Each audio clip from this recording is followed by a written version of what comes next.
Question number 4 है NCERT exercise का। A motor boat starting from rest. तो a motor boat starting from rest, rest से start कर रही है।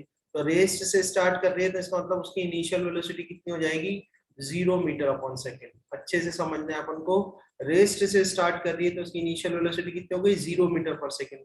On a lake accelerates in a straight line at a constant rate of 3 metre upon second square. तो आपको acceleration दिया हुआ है और एक्सेलरेशन क्या है, 3 मीटर अपॉन सेकेंड स्क्वायर। और यहाँ पे आप नोटिस करो उसने क्या बोला है, कांस्टेंट रेट, यानी एक्सेलरेशन क्या है, कांस्टेंट है। एक्सेलरेशन क्या है यहाँ पे, एक्सेलरेशन इज कांस्टेंट। तो अगर एक्सेलरेशन कांस्टेंट होती है तो मोशन कैसा होता है बेटा, यूनिफॉर्मली एक्सेलरेटेड मोशन। ध्यान रखना है अच्छे से, अगर एक्सेलरेशन कांस्टेंट है तो जो मोशन है वो क्या है, यूनिफॉर्मली एक्सेलरेटेड मोशन। टाइम आपको दिया हुआ है, time is given, time is how much, 8 second. ये कह रहे हैं how far does the boat travel during this time. इस टाइम में जो बोट है वो कितनी डिस्टेंस कवर कर लेगी।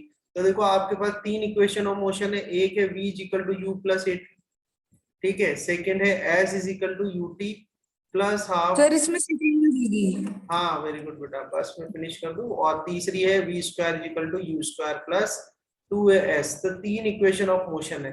हम इक्वेशन ऑफ मोशन क्यों लगा रहे हैं ये भी ध्यान रखना आप। इक्वेशन ऑफ मोशन तभी लगती है जब एक्सेलरेशन क्या होती है, कांस्टेंट होती है। तो यहाँ पर आपको क्वेश्चन में दिया हुआ है कि एक्सेलरेशन क्या है, कांस्टेंट है, ठीक है।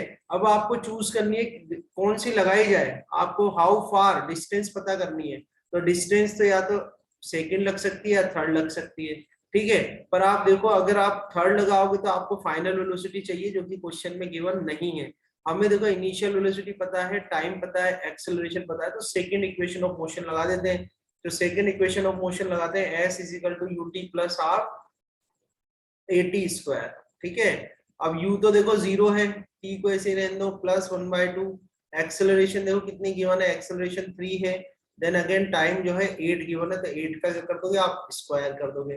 तो 1/2 इंटू 3, ठीक है। और ये जाएगा आपके पास 64, कैंसिल आउट कर दो, ठीक है। और ये जाएगा 3 2 जा 6 और 3 3 जा 9, इट मींस 96 मीटर, ठीक है। इजी है, इस तरह से आपको क्वेश्चन अटेम्प्ट करना है। So your answer is 96 metre, okay.